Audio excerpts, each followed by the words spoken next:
Hello, good evening, and welcome to the Majority Show. I'm your host, Mark Devlin, and this is Scotland's #1 anti-nationalist show, coming to you live on Facebook, YouTube, and Twitter. Also, we comes live every Wednesday at 7 p.m. So we're glad that you're starting to come in and watch the show. We've got a great show lined up for you tonight. What have we got, Mary? Hello, good evening, everyone. Well, tonight I'm going to be talking about how switching off wind farms is set to cost us £500 million per year. Shocking. Wow. Okay, and I will be exposing yet another big nationalist lie. And I think the big question we all want to know is, does Rishi Sunak have the balls to stand up to Nicola Sturgeon? Okay. And, okay, of course, we'll have, you're supposed to be you, Mary, we'll have Zoomer of the Week. So we will be back in just a moment. Lost the title, don't know where they are. Okay, here we go.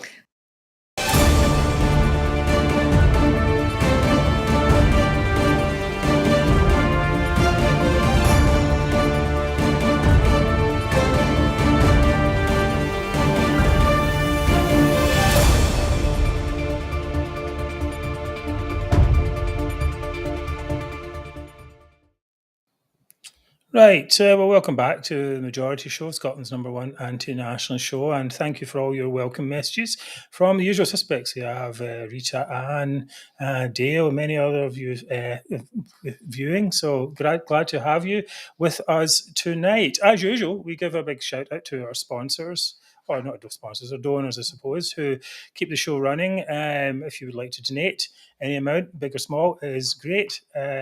Just please go to our website. We've got a bunch of donation pages there. A bunch of ways you can donate at our donation page, which we've just really made there. So big thank you to everyone who has donated in the past, and that's great. And you can also buy a t-shirt or mug from our store. They're all at reasonable prices, and a little bit from each sale helps to promote the show.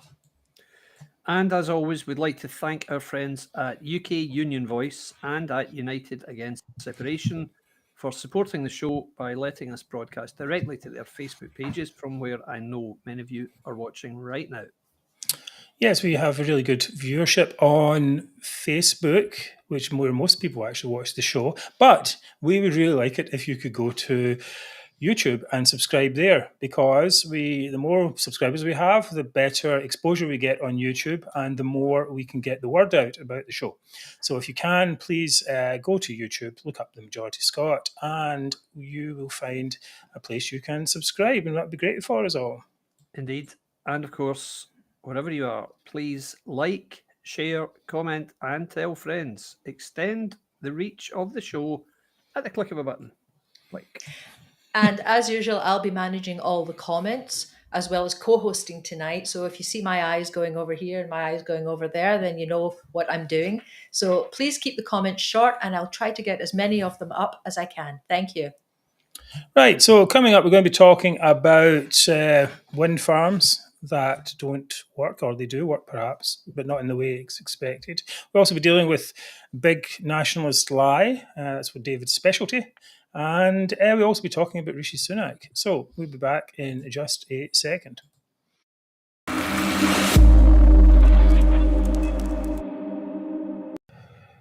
Right, so as we all know, there is a new Prime Minister after Liz Truss lasted 44 days or whatever it was. And anyway, let's just get straight into it. David, what do you think of that? Just get started there. The fact that Rishi has become PM, well, I mean, it has been a farcical few weeks, but for the Conservative Party, that is, and for the country, really. But if nothing else, it is terrific to see a talented person of colour becoming UK Prime Minister. I happen to think this is a very, very welcome development. I think most of us do. Speaks a great deal about diversity in the UK, and the fact that so much is said about UK being a racist state in the aftermath of Brexit. Absolute nonsense. The fact that a gentleman of Indian descent, or I think he actually is Indian, has taken the top job in UK politics is terrific. And it's clear, I mean, in terms of his ability to do the job, he's obviously the man who's wanted by financial markets to steady the ship, because you just need to look at the way that the market data has rebounded since he became since it became clear, as it has been for some time now, a couple of weeks at least, that he's going to get the job. And of course, it makes his appointment, because of the diversity factor, makes it far more difficult for Scottish nationalists to use their well-worn cliches about hated privileged Tories just to dismiss the guy who's PM. So I welcome it as an appointment. I think it ticks a lot of boxes, so best of luck to him. Yeah, there's a good point there you make about his background. Now, one of the things, there was this article today I saw in the Spectator, actually, Effie Dean's, Rishi Sunak spells trouble for the SNP, but it's because, the point that Effie makes in this article is that, they can't say, well, you're an English toff, or you're an English, your ancestors killed ours at Culloden, or some kind of nonsense like this. He would just say, well, what's it to do with me? I'm just here in Britain just the same way as everyone else is. And your past might be important to you, but that's not the past, perhaps, that everyone in the country shares. And this is, I think, a very good point, that they would like, perhaps nationalists would like to think that everyone thinks the same way and has the same background, but we don't actually at all. And it's a very diverse nation. Do you think, Mary, he's harder to attack than, say, Boris? I think he's harder to attack in some ways because he is seen as being extremely competent. He's a very clever guy. He has made a lot of money for himself. So he's been very, very successful in his own right before he's become Prime Minister. I know Boris was successful as well. But Rishi Sunak is seen as being very competent. A lot of the criticism against Boris in the past has they've tried to paint him as some kind of bumbling buffoon, which I definitely don't think he was, although he did give that impression sometimes. So that's why I think he will be harder to attack. Well, certainly Boris was good for drama, and I think there's a good section of the Tory party would like Boris to come back. I didn't like the idea of Rishi, getting rid of Boris, or at least being the instigator for that. Felt it's a bit of a coup and so on, and just combined with the whole unsettled feeling of the past, month, let's say. I think many people might be willing to put that to the side if he actually comes out and does promote some stability. Even just as I just think stability is the key at this point. Just can you actually do something and not get not have everyone on your back saying you're causing trouble all the time, which seemed to happen to Liz Truss, David. Yeah, indeed. I mean, stability is crucial right now. It was clear that Truss didn't have the backing of even her own party, or even a fraction of her own party, to be honest. You can see what they were trying to do, Truss and Kwarteng. Okay, let's cut taxes, let's stimulate growth in the economy. But now, really? And as we said on the show previously, the way they went about it, just the whole optics of the top rate of tax being scrapped for high earners or high-ish earners, and the cap on bankers' bonuses being lifted. There's no way she was going to recover from that. Boris, as you say, the very fact that he thought or even entertained the notion of coming back to be Prime Minister after just 6 weeks out. I mean, are you for real? This isn't just a job in a bar. This is the Prime Minister. You don't stand down because your party's forced you to, and then 6 weeks later opportunistically come back and think you can walk straight back into the job. Who are you kidding? So no. Well, no, I mean, a lot of people, thought that was a better alternative than to Sunak, who has built a bit, let's say, like a more bland approach, right? Yeah. But perhaps you're just putting off the pain until later, rather than biting the bullet, making a growth budget like Truss was going to do, and saying, okay, we're just going to have to knuckle down and deal with this. And I think she should have been able to. She should have defended herself better. Then we've got this kind of it's what everyone wants, government, and I don't know if that's really what actually everyone will want in the future, right? Absolutely. I mean, there's the fact that somebody is less unpalatable than somebody else doesn't make him the right choice. So, and that's pretty much where we are. He's this famous saying, he's the least worst option. That's probably what it is right now. He did make a bit of a mess of his own candidacy when he was running previously when Truss got a job, Sunak that is. So they've all had ricks. They've all had really ridiculous errors. Yeah, you're right. It could have been. It would have been interesting had Truss and Quarting said, "You know what? We're sticking with this. We're not going to let anything deter us. We're sticking with it." But they clearly didn't feel they could, and the pressure that was being put on them was so immense. So yes, it's never going to happen, I don't think. So right. interesting Okay. comment Go here. ahead, From Alyn Jack, who says, if I can just find it again. Truss said what some people wanted to hear. Sunak said what had to be said. The markets have already responded. Well, it's fair enough, but we don't necessarily run governments by the markets. So, and it's kind of a weird thing, actually. I mean, perhaps if you're conservative, you might say, yes, the market's king and all that. But it's quite weird to see people in Labour and so on going, yeah, the market's the thing here. It's a bit strange. That a strange thing? Labour, the party, the socialism, talking about, the capitalist financial markets and what has to happen. It was quite a thing. So anyway, but what we're most interested, of course, in is how he is going to approach the UK. And now, to be honest, his history in this isn't really that great. Let me bring this up here. So, for example, we have this in 2017. Let's see if we can bring this. Yeah, Rishi Sunak, I can never say that, and it's not even difficult to say. Just me. Tongue twister. Yes, Rishi Sunak supported Indy Ref 2 after Brexit. He said that he suggests another vote in Scottish independence should take place after Brexit had been negotiated and executed. Seems hard to block a second referendum, but we should push the timing after Brexit so the choice is clearer for people. I don't know if that's actually would have worked. I think a good deal will strengthen the case for the union, he said at that time. They see that seems like a little bit of, not just a little bit, but major wishful thinking. And then in the campaign trail, he was a bit better, but not much. I mean, when we saw Liz Truss say, right, she's not going to ignore Nicola Sturgeon. Well, the whole country cheered. This is great stuff. We're fighting in fighting mode. This is good fighting by ignoring. All quite happy about that. But Rishi was more like, well, I'm not really sure and so on. But I did dig up this clip here of him at the last hustings, which made me feel a bit better. So here we go. And I passionately believe that I am the person that can deliver that victory for us. Because I don't want to just ignore Nicola Sturgeon. I want to take her on and beat her. Well, there you go. Give Nicola Sturgeon a good beating. To give her a good beating. Good beating. Now, we did talk about language last week, about that type of thing. So, beating her electorally or beating her politically, certainly. But what does it actually mean to beat Nicola Sturgeon? I mean, do you have to actually beat her? Well, I mean, my definition of beating Nicola Sturgeon in terms of the British Prime Minister is to say very clearly there will be no second referendum. You must respect the result of the first referendum. And if you really want my advice as PM, then can I suggest you look at the enormous problems facing Scotland under the SNP government right now. And if you really are serious about wanting to join the EU and become independent, try coming up with a costed proposal. When you do, we might take you seriously. Right.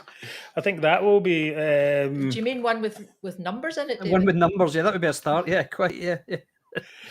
Well, that would be pretty much the end of it because they're singularly able to do that. So as long as he just keeps firm and just says, look, no, there isn't going to be another vote. Respect the first vote. That's it. Just keep saying that. That's it. Well, he said that today, well, didn't he? He did say that today, and I'll play that in a second.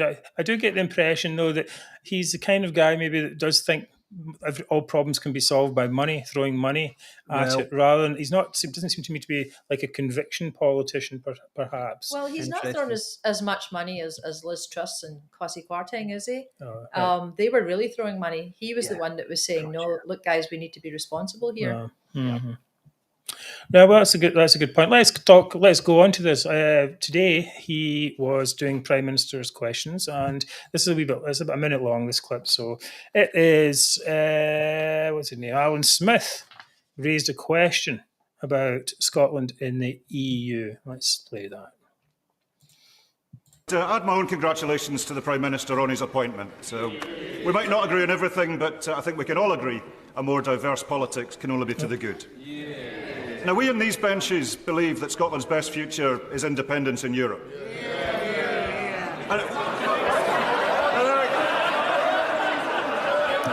It's comedy hour. Keep it coming. That got a laugh. Mr. Speaker, I really would urge the members opposite to show a little more respect. Because it's not just us. It's not just us. It's not just the SNP. And I will not be shouted down.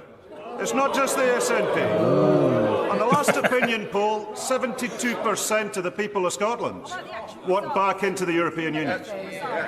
So if the Prime Minister is to maintain any credibility in the eyes of the people of Scotland, how long does he think he can deny Scotland's democracy? Prime Minister. Well, Mr. Speaker, I thank the honourable gentleman for his kind words. I mean, he talked about respect. I would gently urge him to respect the result of the referendum we had on this topic. But whilst we will disagree on that issue, I can tell him that I do remain committed to working constructively in partnership with the Scottish Government to deliver for the people of Scotland.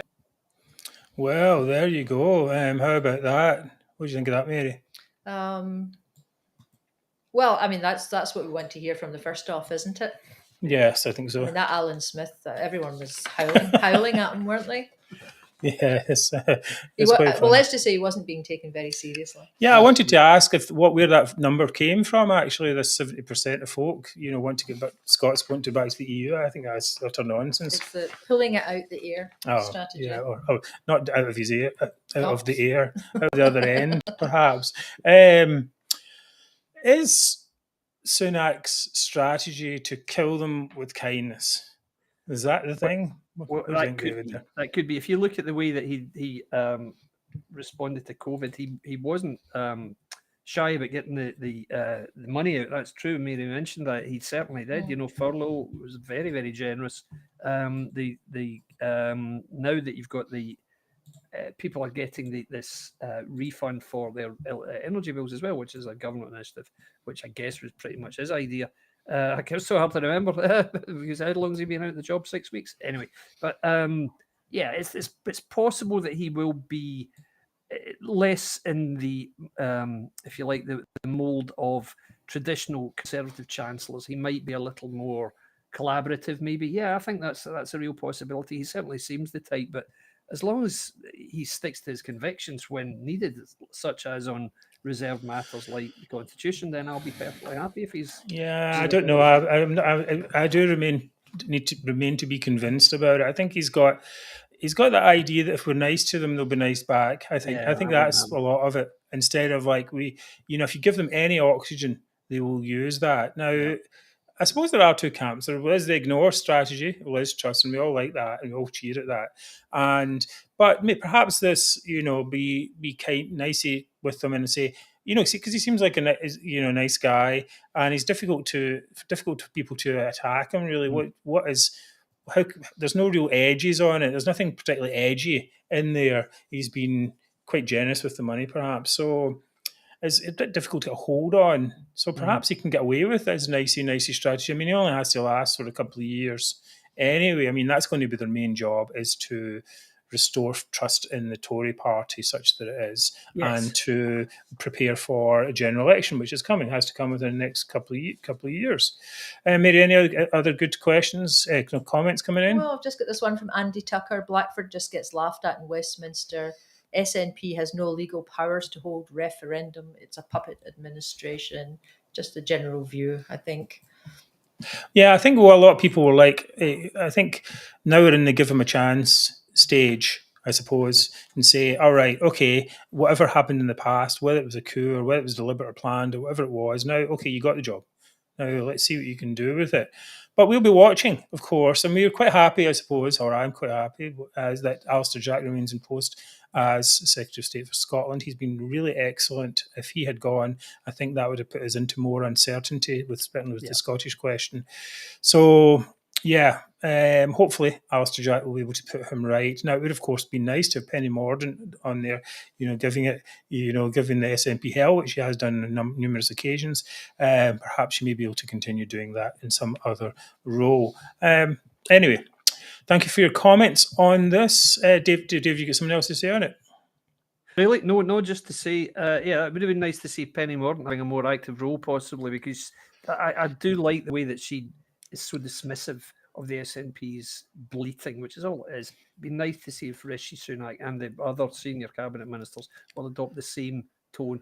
It's like you said, I mean, when we were asked 2 weeks ago, we don't want Liz Truss to be friendly to Nicola Sturgeon. We don't want that at all. We want somebody to be very firm and to say, absolutely not. This is the situation. It's not going to change. So within those parameters, it will be as nice as you want, but that's it. So no, that's all I would say, really. Right. Well, hopefully we do to get some stability over the next few months. And stability, of course, is the enemy of the SNP. They thrive on chaos. Whenever there's chaos, they say, "Oh, let's run away." Right? Oh, this is too hard. We should just run away and take all the oil with us and all the water and the wind. That's the basic strategy, right? Oh, Liz Truss is a bad person. Run away, run away, run away. So anyway, hopefully, if it's calmer, people can go like, well, actually, things are calmer. Now, politics isn't calm, of course. So there's all kinds of events come up. Who knows what can happen in the next few weeks? So we will see how that goes. We will be back in a second or two where Mary will be talking about wind farms. And then it'll be David who's going to tell us the big nationalist lie of the week. Okay, so we will see you in a second.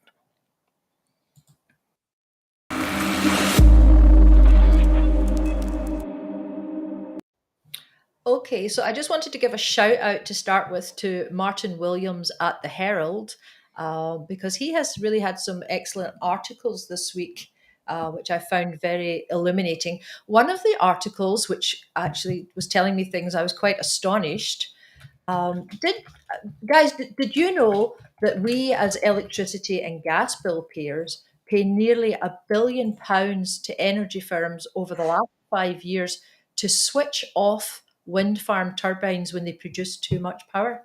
Did you know that? Oh, I knew there was some kind of fee, and the fee that they got for stopping it, but I don't know I didn't know the actual amount. It seems like an incredible amount. £1 billion that goes onto our energy bills when they have just for switching off the wind turbines. Now, 80% of these turbines are on Scottish farms. So this is a big deal in Scotland. And this paying for when the wind turbines are switched off is called the constraint payment system. Okay. So we've got this year, we've got the households who are seeing a doubling of their energy bills since last winter. And we're set to have a lot more pain through these absurd, I can't even say that, absurd of payments. So it's the National Grid ESO. So they're the company responsible for keeping, basically they keep the lights on, make sure we've always got enough electricity all over the country. Yeah. But they are now predicting that these wind farm compensation payments could reach £500 million a year. That's just in one year. So just to get this straight, right? The wind farms, when they're operating, they get money, and then when they're stopped, for some reason, they get money as well. They get a lot of money when they're stopped. Right, but yes. Why? How did that? Do you know how that deal ever came about? How that ever started? Was it just a condition of the sale or something? Well, I don't know, but so for example, Kenny McCaskill, who's not a person that I thought I would be quoting very much, he's the Alba Party deputy leader. Yes. He himself has called this the great energy switch-off absurdity. He said, at a time when Scots are struggling to meet their energy bills, renewable energy in Scotland is being switched off. Perversely, energy suppliers are paid more for that than for producing energy. Oh, this is just ludicrous. So I know these type of payments, I think they started about 2010. Right, yes. But it's been getting more and more every year. So, as I said, it's been about £1 billion over the last 5 years. So if we average that out, it's about 200 million a year. But it's now set to go up to £500 million a year. So what that means is that and it's consumers, it's us that are paying for this. Well, I've always said that. I mean, I've said that and said this even a few times in the show, that this wind farm thing basically and the green energy is a way to guilt ordinary people into paying extra money to wealthy people who are who are investing in green stuff. So it's a typical typical, I don't know, scams maybe a strong word, but it's not far from it, where you say, look, you're doing something really bad here, and you're doing a terrible thing, and to atone for this sin, you can pay me money, and then the whole world will be better. So, like, okay, but people, I don't know if people are wising up to it. Actually, not very few. There's still so much I don't going on. think people really realise. So, I mean, the reason this happens is because electricity can't be stored. Yes. So it needs to be generated at the same time as the demand. Mm-hmm. So the compensation is given to the energy firms when they have to reduce their output. So with wind farms, that involves turning off the turbines when the network isn't able to cope with the power they produce. Well, some people try and say stuff like, well, you can store the energy in batteries, but batteries don't have any capacity whatsoever. I think a total battery supply in the US, just for example, can power maybe minutes of electricity in total, every single battery.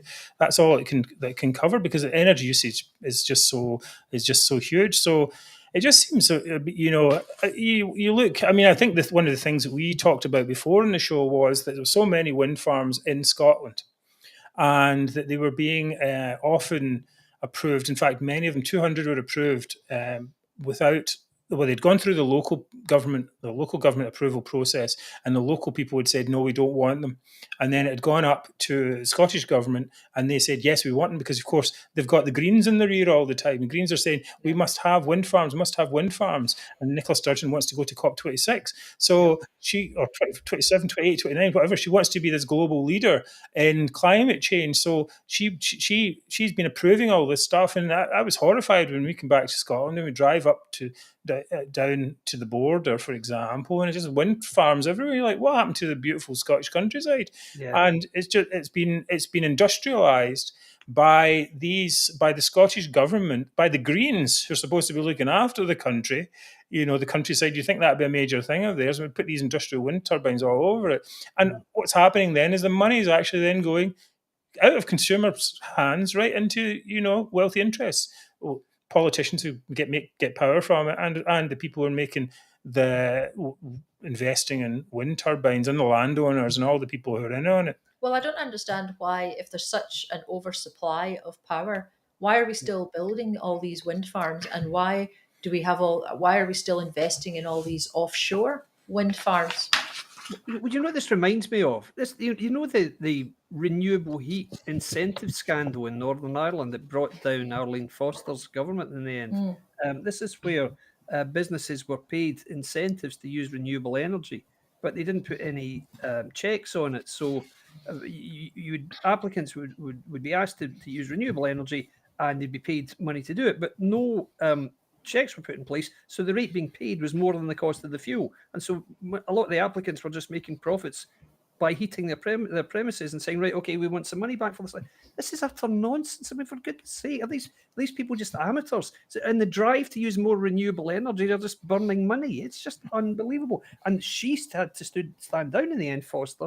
And that was only 500 million only, but we're talking about £1 billion a year people are paying just to turn off energy supply. I mean, it's just staggering. Yeah, I think people don't really know about this, and as Mary says, and also that people aren't willing to stand up against it, because you say, well, don't you love the planet and all this? Yep. Well, I do, love the planet. Who doesn't? This is where we live. But at the same time, I don't want to see poor people, which is what happens. Poor people paying 25% extra on their bills because of green levies that basically go directly to wealthy investors. And as someone pointed out there in the comments, mainly in Europe, not in Scotland, not anywhere else.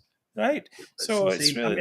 I mean, there's certainly... This can't be well known. It was news to me when Mary mentioned it. I mean, but we know there's so many falsehoods are propagated and in everyday conversation, particularly from senior SNP figures. It's no surprise nobody knows what's going on. I mean, they build deliberately this climate of ignorance so that people just don't believe the truth anymore. It's like Jamie Blackett said last year, postmodernism. The truth is just means nothing any longer. That's true. I think you can get to the truth in the end, but the truth, it's not just a thing that you can say, Mark says the truth, and then everyone else falls in line, or David says the truth. It's not like that. It's a process, actually. The truth is a process. The problem is voters, most people, as we know, most voters really aren't that clued up on the minutiae of political debate. They will hear, as we've said, they'll hear something that emphasises their point of view and say, I knew it, whether it's complete hogwash or not. And that's unfortunately what we're up against. So against that backdrop, that there's no doubt, there's no surprise that people haven't got a clue what's in their electricity or the energy bills, because I certainly didn't know. I had no idea they were paying that much. No, I mean, that's the thing. It's almost like a stealth tax in a way. Well, it's not that stealthy. It's in there, but it's people say, well, what does this mean actually? Where is this money going to? That is the thing. It's not going. Is it going to the government? Is it? Well, if it's going to the government, it's going to the energy companies. No, it's going to the energy companies. And the energy companies are making record profits. Absolutely. And so I think part of the problem, as you mentioned earlier, Mark, is that we're not able to store the electricity. Once it's generated, we can't actually store it and transport it. And a big reason for that, I've been told, is that the government just hasn't been investing in the technology that's needed to actually store. Well, I don't know about that. I think the reality of it is that there isn't any real technology that can do it. You can the big one is pumped hydro, right? So basically, you pump water when electricity is cheap, you can pump water uphill, right? And when it's expensive, you bring it down and make electricity, right? So you can sell it. But, there's not many schemes like that across the world. People all kind of say stuff, as I mentioned earlier, say, oh, well, what about batteries? Elon Musk has got loads of batteries, It doesn't work that way. It really doesn't. No. I think they put in this giant one in, I think one of the biggest batteries in the world in Australia. I think it lasts for like 30 seconds or something like that. It's just to deal with particular change in demand rather than to actually to store the electricity. But in saying that, there will be technology solutions in the future. Well, there's I've been talking about something, a high voltage submarine power cable between Scotland and England that was supposed to help, but apparently there have been a lot of issues with that. So. Right. Well, you can be guaranteed that if the Scottish Government is involved, it will be all headlines and no particular action. Absolutely. Anyway, these wind farms, you look at they're just, most of them are there just for political aims rather than to help people or to help the planet. Now, and it's always a good reminder that in the world, the actual carbon emissions that the UK produces is 1%. The UK produces 1% of global carbon emissions, which means Scotland produces, like with a tenth of the population, let's just say, produces 0.1%. So whether we are a global leader in climate change isn't going to make any difference. What is going to make a difference is getting the Chinese and Indians and the Americans to work on their emissions, and particularly, of course, China. But that's for another day. Moving on. I think you're done. Yes. Yep. So, okay. So, good segment, Mary. We're moving on. Next up is going to be David's big nationalist lie of the week. And here we go with a stunning graphic.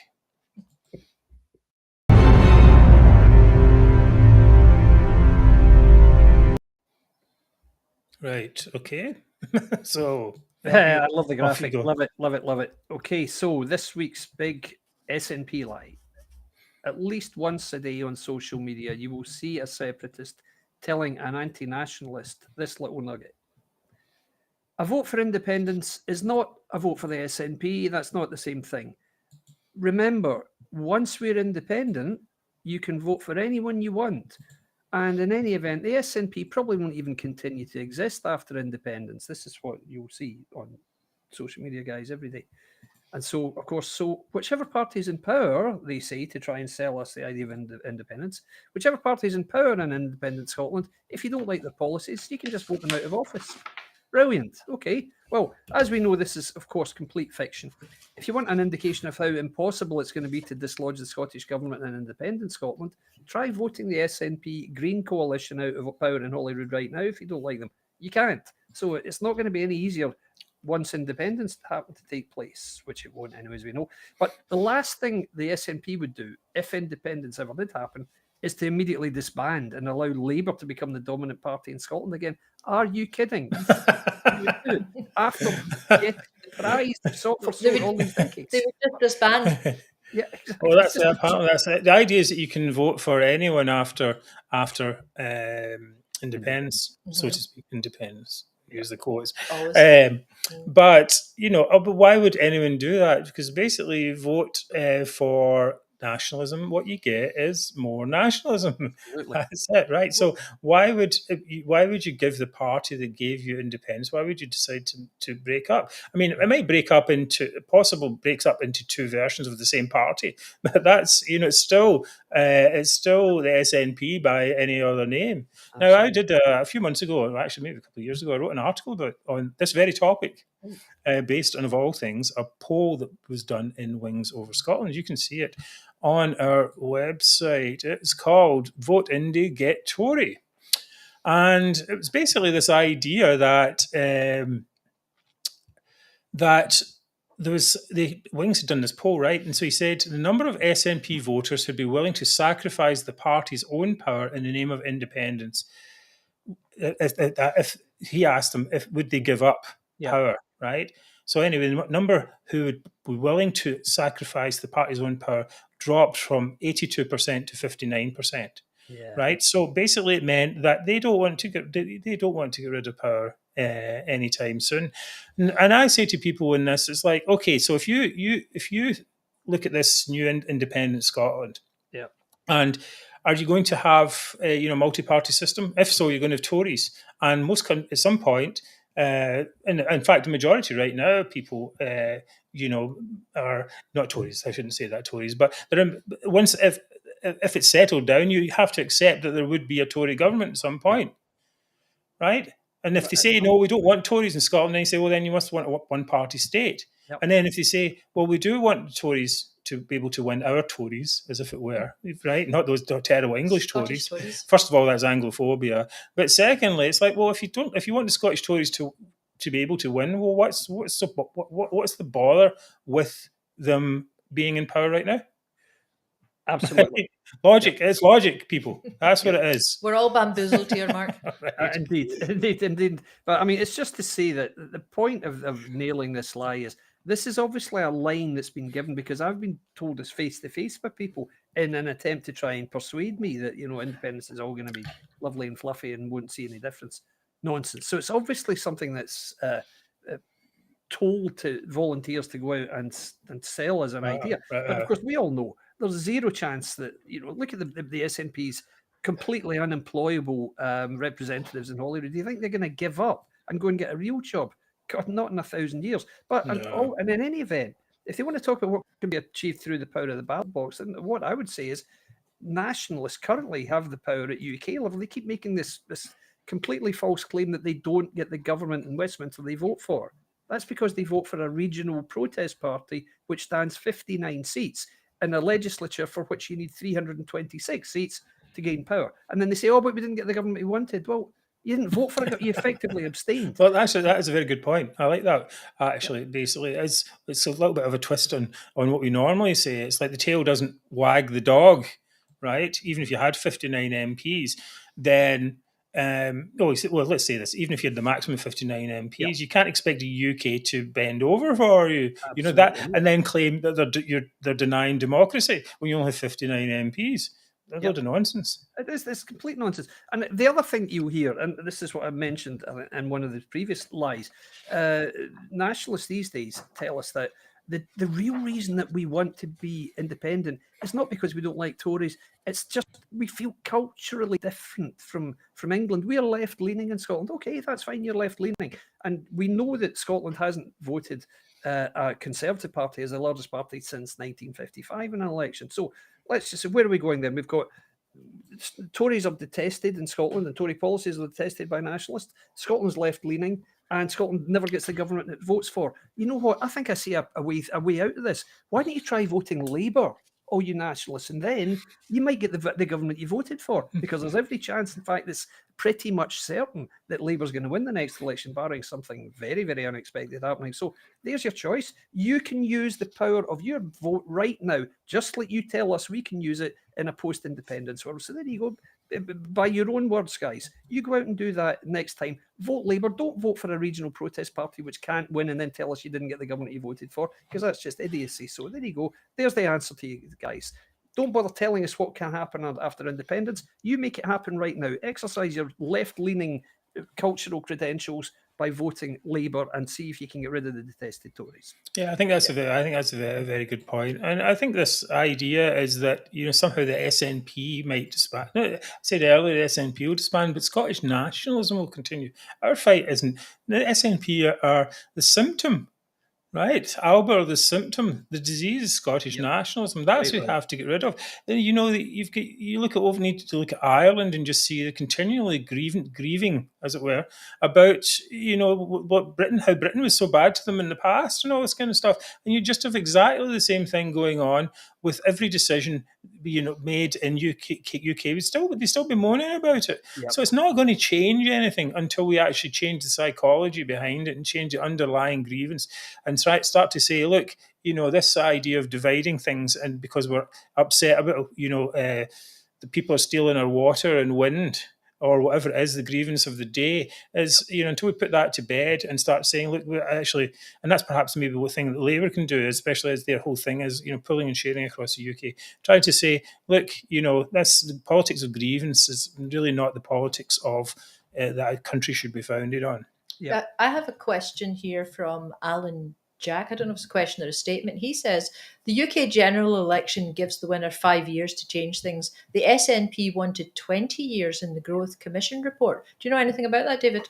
Yeah, the Growth Commission did say, the Growth Commission was written after the white paper, and it was Andrew Wilson, who's the great currency guru of the SNP. His view is we must have a transition period from the pound sterling now being used as part of the UK to immediately go into the sterlingisation idea for a period of, and he did talk about a very lengthy period before they could have their own currency. Now, the modern thinking in the SNP, as represented by Tim Rideout, you remember the guy who was banned for making a racist post. He's very much of the opinion that no, we must do it far more quickly. It could be a matter of months. So, I mean, we've talked about this in the podcast before. The SNP's two financial gurus say that they'll have to use sterlingisation for 3 months or maybe 20 years. They haven't got a clue. It's just like, what are you talking about? Well, as we said last week, they only had 8 years to work it out. Come on, give them a chance. True. I mean, really. Exactly. So, no, that's true. They're no nearer an answer on it, Mary, is the truth of it. No question. Well, I think it does take up. The point is, it does take a long time to set these things up if you were going to do that. But it's all like dancing on the head of a pin. Is that what you call it? It's just our focus really needs to be in these next few months to say, no, this isn't going to happen. There's even less chance of it happening than it was before. And as we say, it needs some more stability in the markets. Yeah. Right. Okay. Well, David will be back with another lie next week, I think, and we'll go through that. If you have some suggestions for lies that we should tackle, please do send them in the comments, and we will have a look at them as well. We're hoping to maybe make a wee site or something that just puts these things together, fact checks, as it were, at some point. So we'll see how that comes along. Right, coming up. It's going to be the highlight, perhaps a bit early on it, but anyway, let's see what we'll do. It's the highlight of the week. It is Zoomer of the week. Yay! All right.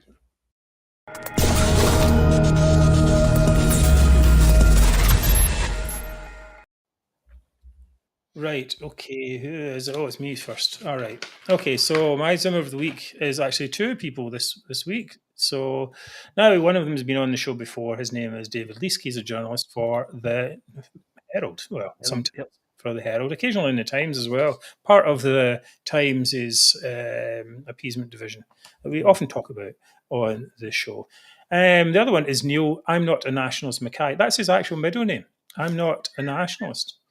And it's on his birth certificate. Baptized. Yes, It's on his birth certificate. I'm not a nationalist, because every article he writes in the Herald also basically says, I'm not a nationalist, but I just support every single policy that leads to an independent Scotland. Doesn't like the SNP that much, though, at the moment, but as we all know, they're not actually going towards an independent Scotland. So that's the thing. Anyway, I think they were asleep for the past few years, Neil. And he kind of woke up and he was like, oh, okay, here we go. I've got something to write today. And what will I write? He goes, the term Scexit is a red flag that you're dealing with a culture warrior rather than someone with a brain who wants to debate intelligently about Scotland's future. Just avoid. There's 0 point engaging.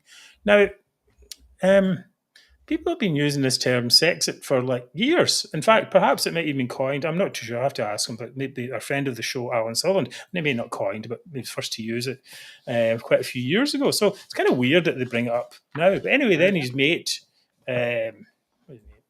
Leask, picked up on it. And he's like, two nutters, these guys. Not everyone who uses Scexit is a frothing nationalist culture warrior. Okay. but quite a lot are, obviously. Not everyone. But most of them are, right? But enough are to make the term a bit of a Zoomer red flag. Now, we're talking about Zoomers here, David. Yes. This is your territory. So Neil Mackay has an important point. Use this term with extreme caution. Right, okay. Yeah. David, you've been playing. No, it's the right word. Has been backwards and forwards with these guys for a while now. I have indeed. Yeah, Mackay blocked me very early on. Mackay, let's not forget, is the ex-editor of the Sunday Herald. He's also a very bitter Irish nationalist. He is actually from Northern Ireland. He's very open about his nationalist leanings, and he makes it clear that that's the way he feels Scotland should be. And this is a topic I raise quite often, is the fact that this very strong correlation between very strong, virulent Irish nationalism and Scottish nationalism, latter lead Scottish nationalism, is very, very noticeable. Leask is different. Leask is a very, very peculiar individual. He frequently loses his temper on Twitter. He's always arguing with somebody, and he always concludes by saying, "I've looked at your profile, and I've concluded that you're not someone I want to engage with, so I'm going to mute you." Wow. And he uses this about twice a day. It's like he just constantly comes up with this nonsense. Anyway, Leask, when he was pressed on this, somebody said, I don't really see what your problem is here. Scexit, Brexit, they're just two terms. What's the problem? Leask came out with this as his answer. I should make it clear that it's a weird term that is strongly linked to very online Zoomerism. Very online Zoomerism. Anybody? I don't know. I haven't got a clue. So when asked, pressed on this, he said, so why, in terms of why do you see a link between this and Zoomerism? Leask then let it slip that he believes Scexit is a marker for very online Brit nationalism. Now, I'm not misquoting him here. These are the words he used. It's a marker for very online Brit nationalism. Well, he has a bee in his bonnet about British nationalism. But why online and why very online? What makes something very online? You're either online or you're not. So he does lose the plot. He's clearly a separatist. He hates British nationalism. He loves the idea that he can use projection to say, okay, we're not nationalists, you really are. So yeah, forget it. Yeah, that's definitely true. I was just looking up there actually when you mentioned that. I thought I'd look up the Herald and see if they'd mentioned Scexit in any of their articles. Here we go. Ian McWhirter, we'll come back to this in a second. Scexit 2028. So the actual newspaper that these guys work for has been using it in headlines for years. This is from December 2020. For years. And anyway, now let's remember Mr. McWhirter had to leave the Herald because of his racist post against, who was it again? Can you remember, David? Hang on. Right, we'll get this. Use your big brain there. But I'll remember. Yep. Right, we'll get it in a second. But anyway, I had to leave the Herald because of that. And it's quite shocking. But I mean, this is actually a point that I made on Twitter, is that we have these people working there, Leask, who accuses everyone of who doesn't agree with his very narrow worldview of British nationalism. We have this guy, Mackay, who is actually using extremist language. I don't have the tweet here, but in 2014 he wrote about the butcher's apron and how that's which is a term that's trying to import from Northern Ireland into Scottish politics to describe the UK flag. Yep. And I mean, they say one side they're like, don't use Scexit as a term, and the other side they're like, well, we'll use whatever extremist terms we like, and we'll call anyone British nationalists if we like. We'll call people, Galophobes or whatever it is he called us, and all this type of stuff. Just make up complete lies about us. Exactly. And then they think, but I do think to some extent they're losing control. This shows that they're losing control a little bit. Yep. All they can realize is a term that's in common use. It's a bit weird.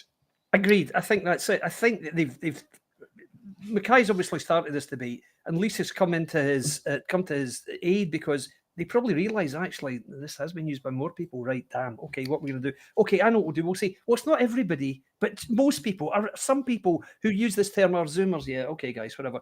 McWhirter stepped down. I remember now when he called the cabinet a coconut cabinet. That's why he had to step down. Which is, of course, a term for, a person who's black on the outside and white on the inside, which is a racist trope. Very racist. Very, very racist. I don't understand. I find it difficult to believe that people would use stuff like that in this day and age. I mean, we've had how many years of, let's just put it this way, anti-racism training through the media, and that people still come out with stuff like that. Now, if it's inadvertent, you might. But I mean, in that case, check, or at least immediately say, oh, sorry, okay, right, that's it. But no, not good at all. But anyway, saying that this paper, the Herald, to going down the gutter with their nonsense and idiotic adherence to Scottish nationalism. And if this is all they've got, they can argue about, someone's saying Scexit. It's like, I mean, what? it's really pathetic. Anyway, that was that one. Okay, good one, Mark. Right, thanks. Okay. Mary, you're up, I think. No, David. It's David next. Right, okay, David. Yep.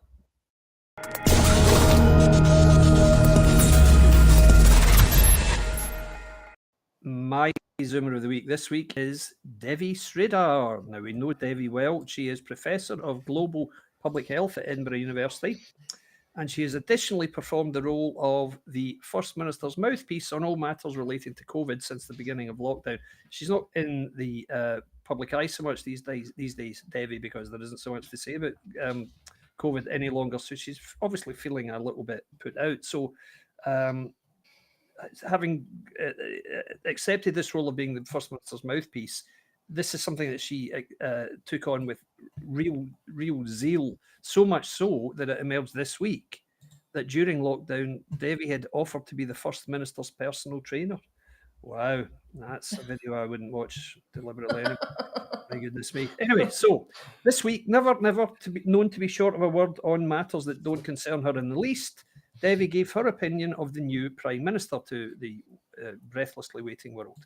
According to Dizzy Devi, Rishi Sunak botched the response to COVID when he was Chancellor, and she went on to accuse Sunak of plotting to let COVID rip. The Chancellor plotted to let COVID rip. Right, okay, Devi, that's great. Now, let's not forget, famously, Devi assured the Scottish public in the summer of 2020 that COVID had been practically eradicated in Scotland and would no longer be a thing. And then, of course, when cases started to rise again, she put the blame on English people travelling to Scotland when Scotland had practically eradicated it. And then, as you remember, you had those photographs of those absolute nutcases on the M74 at Gretna hurling abuse at cars as they sped past, completely unknowing. I mean, that's the sort of level of debate Devi is used to. So this week she's spoken out again, and she's decided to say that oh no, I don't think the Prime Minister has really got a good track record in terms of his COVID response. Right, okay. Well, as always, Devi uses this as spin to say, well, of course, when it came to COVID, Scotland got it right and England got it wrong. So naturally, you've got to remember that when you judge how good Rishi Sunak's going to be as Prime Minister. So thanks for that wholly predictable contribution to the debate, Devi. And by way of reply, you can be the proud recipient of my nomination for Zoomer of the Week. Well, she's got form as well. Remember that time she did the thing? It was when she said she tried to explain to Americans what was going on. Here it is here. To Americans wondering what's going on, here's my naive take. Scotland is now doing well in its response to COVID-19, which seems to anger anti-Scottish, pro-UK people, unionists, who are now turning their attacks on me because I serve the Scottish government. They're like, anti-Scottish, that's the thing. We were blamed for being anti-Scottish. No, I don't consider myself to be a unionist, but nonetheless, trying to say to people who are pro-UK, which is, of course, as we know, the majority of Scots, that they are anti-Scottish. It's not really the way one should behave themselves in public. And she seems to be getting quite a good thing. This seems to happen quite a bit. Someone comes from overseas. That other one we talked about, the one from Bosnia as well, Gothic, or whatever her name is. They come from overseas, somehow get into Nicola Sturgeon's circle or nationalist circles. They start going on about how great Scotland is and how these terrible unionists are just holding the country back and all this. And then the English people are doing terrible stuff to them. And you're like, wait a minute, you're only getting half the story here. In fact, much less than half the story. Exactly. So, but who would be Nicola Sturgeon's personal trainer? That is. Here's another little comment. That's the thing, yeah. It says, Alex says, she approached The Who in 2015 to get alcohol banned in the Western world and advised Sturgeon on her drink increase price. So we all know how successful that was. Yeah, quite. Nonsense. These people, I don't know. I think. Well, Can I just say that it's the World Health Organization rather than the rock band The Who that she does. Well, maybe she did. Maybe I don't think The Who would be. Maybe they're all teetotalers now, but certainly not in their heyday anyway. Well, certainly not for poor Keith Moon. Right. Okay. Moving on. Really.